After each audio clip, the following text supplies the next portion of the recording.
नमस्कार दोस्तों, प्रस्तुत है श्रीमद् भागवत गीता का अगला भाग। भगवत गीता अध्याय 16। जय श्री कृष्ण। दोस्तों, एक ही तरह की परिस्थिति में लोग अलग अलग तरीके से रिएक्ट करते हैं। अगर किसी को मदद की जरूरत है तो कोई आगे आकर मदद करता है और कोई नजरें फेर भी लेता है। कभी सोचा है आपने कि ऐसा क्यों होता है? इसी बात का उत्तर मिलेगा आपको भगवत गीता के 16वें अध्याय में, जिसका शीर्षक है दैवासुर संपद द्विभाग योग। क्यों कुछ लोग दैवी संपदा और कुछ लोग आसुरी संपदा के लक्षणों के साथ पैदा होते हैं, और क्या होते हैं ये लक्षण? मैं इसे प्रारंभ करता हूं भगवत गीता का अध्याय 16, दैवासुर संपद द्विभाग योग। जय श्री कृष्ण।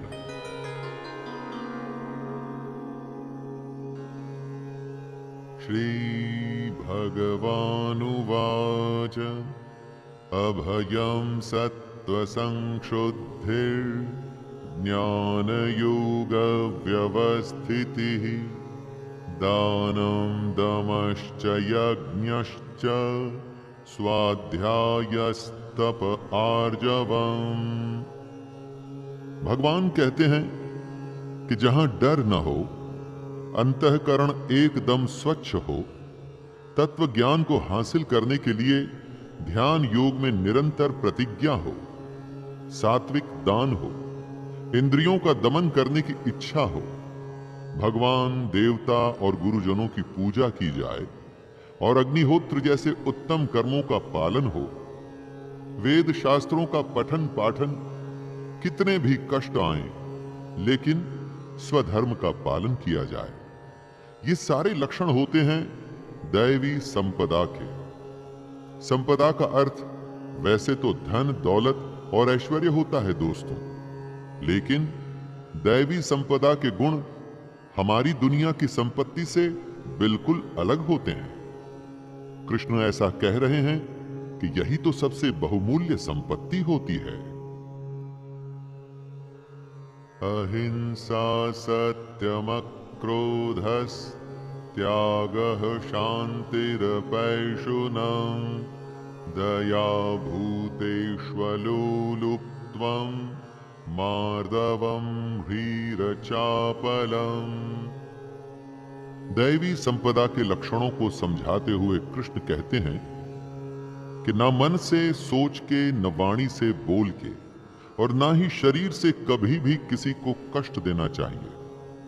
यथार्थ और प्रिय भाषण कहना चाहिए, यानी सिर्फ सच और ऐसी बातें बोलनी चाहिए जो सबको प्रिय लगें। जो आपका बुरा करें उसके ऊपर भी कभी क्रोध न करें। घमंड और अभिमान बिल्कुल भी नहीं होना चाहिए। ऐसा न सोचें कि सब कुछ करने वाला मैं ही हूं। चित्त को चंचलता से बचाकर उसे स्थिर करना चाहिए।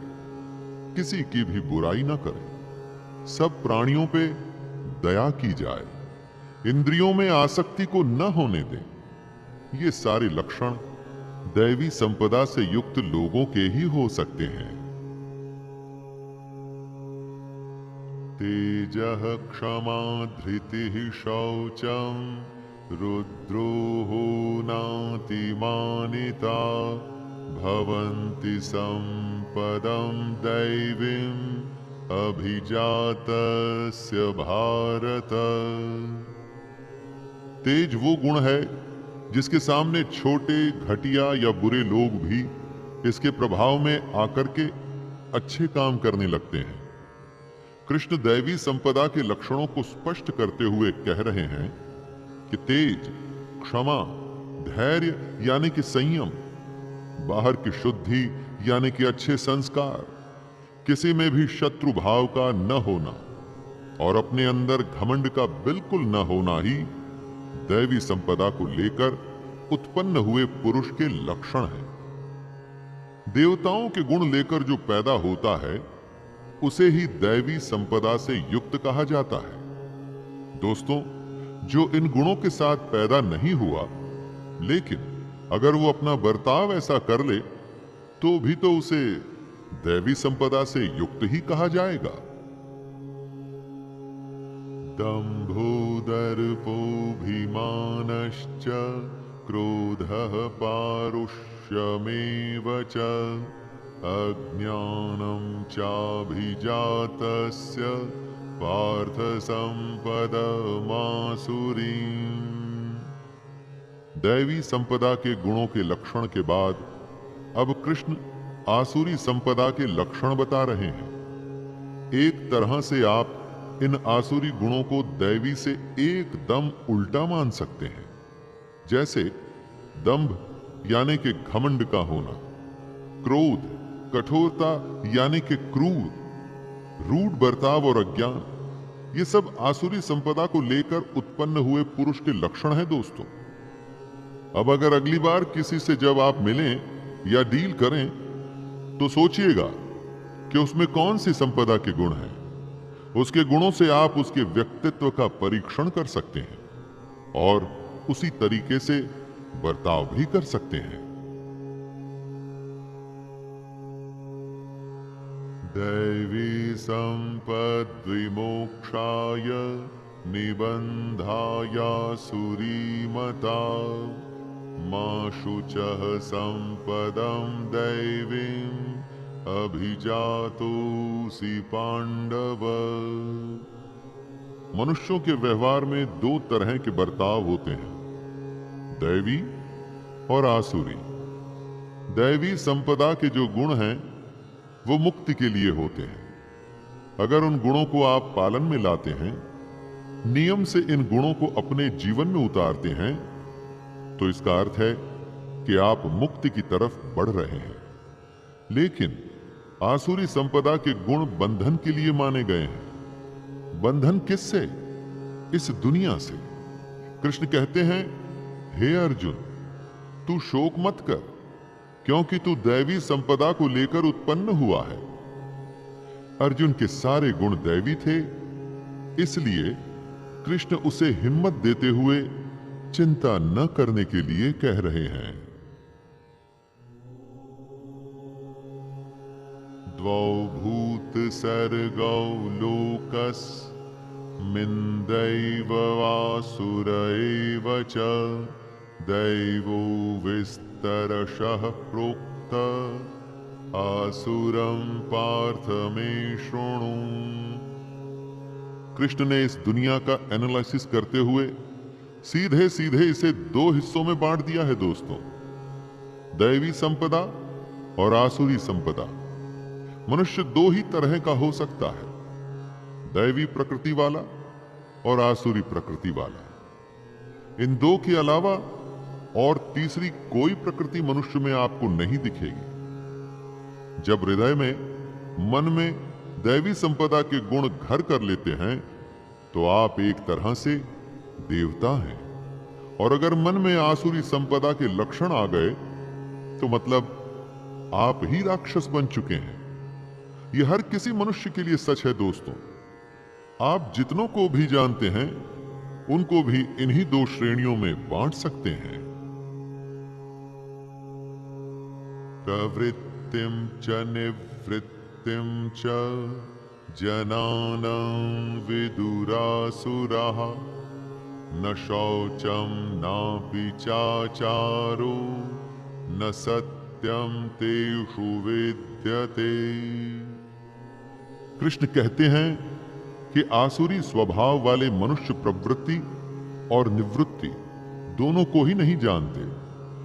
दोस्तों, अगर किसी को आप उसकी कमी या बुराई के बारे में बताएं और वो समझने को तैयार ही ना हो, तो क्या कभी वो उस कमी या उस बुराई को दूर कर पाएगा? कभी नहीं। आसुरी स्वभाव वाला ये समझता ही नहीं कि उसकी प्रवृत्ति बुरे कर्मों में है और इसलिए कभी उनसे छूट ही नहीं पाता।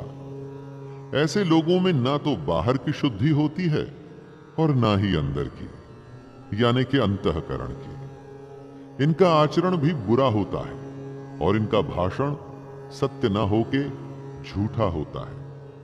हो सके तो ऐसे लोगों से दूर ही रहें। असत्यम प्रतिष्ठं ते जगदाहुरनीश्वरम्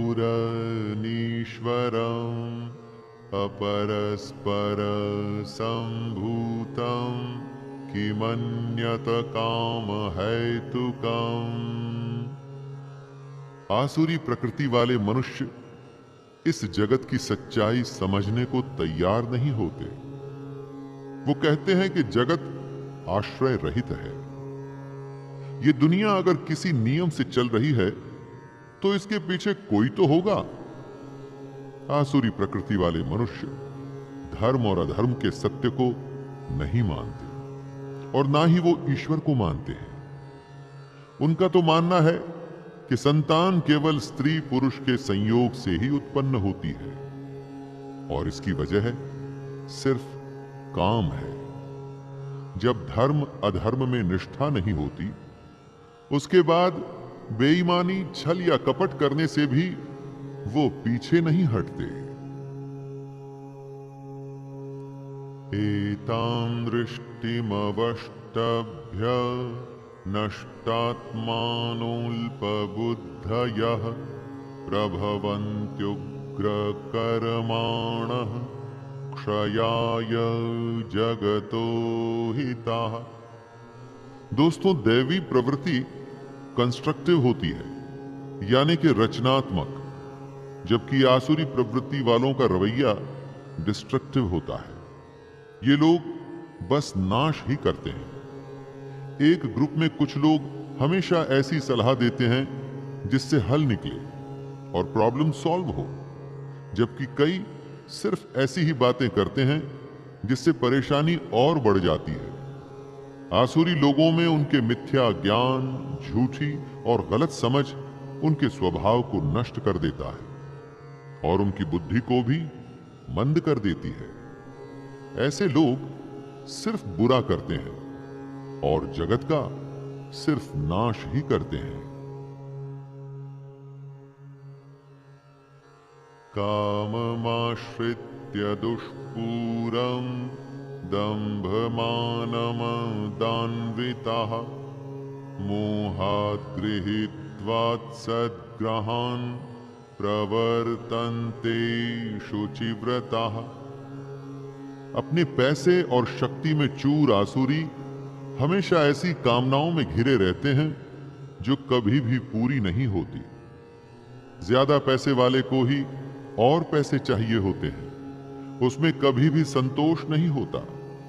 अपने आसपास आपको कितने ही ऐसे संपन्न लोग दिख जाएंगे जो सबसे अधिक बेचैन हैं। ये लोग अपने अज्ञान से मिथ्या सिद्धांतों को ग्रहण करते हैं। ये धर्म के सिद्धांत न मानकर अपने ही झूठे सिद्धांतों में खुश होते हैं और भ्रष्ट आचरण करने के बहाने ढूंढते रहते हैं। चोरी और भ्रष्टाचार करते हुए सबको पता होता है कि ये गलत है, परंतु फिर भी करते हैं।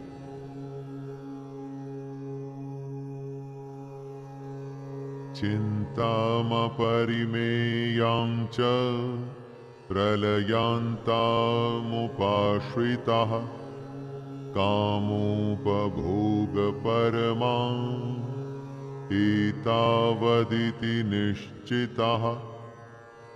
कृष्ण आसुरी लोगों के ऐसे लक्षण बता रहे हैं जिससे हम उन्हें एकदम से पहचान सकें। ऐसे लोग हमेशा किसी न किसी चिंता में घिरे रहते हैं। चिंताएं ऐसी जो मरने तक खत्म ना हो, यानी कि मृत्यु पर्यंत रहने वाली असंख्य चिंताएं। जो चिंता में ही घिरा रहेगा वो सत्य से साक्षात्कार कैसे करेगा दोस्तों? आसुरी लोगों का वैसे सत्य से कोई वास्ता भी नहीं होता। ये बस विषय भोगों में तत्पर रहते हैं। विषय भोग यानी कि इंद्रियों के भोगने से जो आनंद मिलता है, जैसे खाना, पीना, सोना इत्यादि। जो इस तरह के भोगों के आनंद के लिए ही जीता है, तो उसके कर्म कैसे होंगे ये तो अब आप खुद ही समझ सकते हैं। आशापाशशतैर्बद्धाः कामक्रोधपरायणाः ईहन्ति कामभोगार्थम् अन्यायेनार्थसञ्चयान्। जो कामना में, अपनी इच्छा में फंसा होता है, वो उसके लिए कुछ भी करने को तैयार होता है। यही होती है आसुरी प्रवृत्ति। अपने कर्म को कर्तव्य समझ के करने से ये एकदम उल्टा है। कामना या आशा की सैकड़ों फांसियां इन लोगों को अपनी जकड़ से छूटने नहीं देती। आशा की वजह से इनके मन में काम और क्रोध जैसे भाव आते हैं। काम और क्रोध के चलते ये अपना आपा खोकर अपने विषय भोगों के लिए अन्याय से भी पीछे नहीं हटते। इनका ध्येय सिर्फ अपने भोगों के लिए धन इकट्ठा करने से होता है। इस बात को समझिएगा दोस्तों। आशा, जिससे होता है काम, क्रोध, और उसी से होता है अन्याय। दोस्तों, अभी के लिए इतना ही। आगे की कथा अगले भाग में। और दोस्तों, अगर आपको मेरा यह छोटा सा प्रयास पसंद आ रहा हो तो कृपया चैनल को सब्सक्राइब करें, वीडियो को लाइक करें और ज़्यादा से ज़्यादा शेयर करें। धन्यवाद। जय श्री कृष्णा।